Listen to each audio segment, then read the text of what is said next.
Can you speak to us a little bit about how industrial assets can be repurposed to better support emerging clean technology solutions? What's your take on that? I think that's a really interesting question. So the bread and butter of manufacturing has been really focused on automotive. And what I've seen in just the past 2 years is we've seen talent who have been at these large OEMs and different tiers actually open up their own manufacturing. And I think what's a really interesting opportunity is they're figuring out, I'm going to work on these types of assets this big. I'm going to work on these types of assets that are these types of systems and whatnot. And so it's more of helping the entrepreneurs prepare for this is what they're going to look for, making sure that that's the right match. Do they have the right supply chain?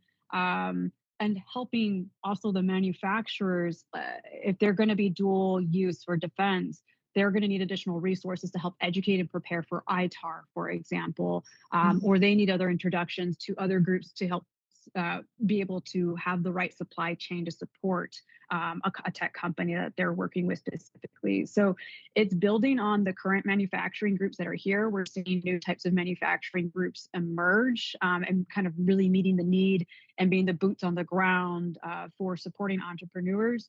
And on the other side of that, this is also a re-education and rethinking how do we help manufacturers be their best to support these companies in our ecosystem and sharing that wealth, but also the workforce applies to all of these, including the tech companies.